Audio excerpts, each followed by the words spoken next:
အိန္ဒိယမှာထိပ်တန်းတော်ဝင်မိသားစုတွေခီးသွားတဲ့အခမ်းအနားတောင်မှဒီလောက်မခမ်းနားပါဘူးဒါပေမဲ့ဒီလိုလူအများကြီးနဲ့ခန်းခန်းနားနားသွားနေတဲ့စီတန်းလှည့်လည်မှုတွေမှာအလဲပဟိုမှာအရေးတကြီးပင်းဆောင်လာတာကတော့တကယ်တော့စာအုပ်တအုပ်ဖြစ်နေပါတယ်ခင်ဗျာဒီစာအုပ်ကိုမြေပြင်နဲ့လုံးဝမထိစေဖို့အတွက်သူတို့တွေတော်တော်လေးစိတ်ရောကိုပါနှိမ့်မြုပ်ပြီးလှုပ်ဆောင်ခဲ့ကြတာပါအထူးပြုလုပ်ထားတဲ့ကော်စောလိတ်တွန်းလဲတွေနဲ့တယောက်ပြီးတယောက်အဆင့်ဆင့်လက်ဆင့်ကမ်းတွန်းပေးကြပါတယ်ရှေ့ကကော်စောခင်းပြီးတာနဲ့နောက်ကနေပြန်လိတ်သိမ်းပါတယ်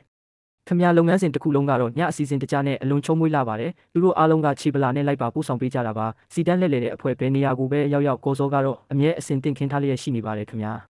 ဒါကတော့အလုတ်သမားတွေကကားပေါ်ကနေအခုတင်ချလိုက်တဲ့ရေခဲတုံးကြီးတွေကိုတေးသေးချာချာစီးပြီးအစီရီချထားပါတယ်ပြီးတော့အပေါ်ကနေစပတ်ခွန်အထူကြီးနဲ့ဖုံးအုပ်လိုက်ပါတယ်အံ့ဩဖို့ကောင်းတာကအပြင်မှာအပူချိန်40ဒီဂရီရှိနေရင်တောင်မှဒီရေခဲတုံးတွေကရက်တက်ပတ်အနှဲငယ်အထိအကြီးမပျော်ပဲခံပါတယ်ခင်ဗျာပါကစ္စတန်မှာနွေရာသီအပူချိန်မြင့်မားတဲ့အပြင်မိခဏခဏပြတ်တက်တာကြောင့်အခုလိုဈေးနှုန်းတက်တာပြီးလိုတလိုဝယ်ယူအသုံးပြုနိုင်တဲ့ရေခဲတုံးကြီးတွေကလူတော်တော်များများအတွက်အပူဒဏ်ပြေပြောက်စေတဲ့အသက်ကယ်ပစ္စည်းဖြစ်လာပါတယ်ဒီရေခဲတုံးက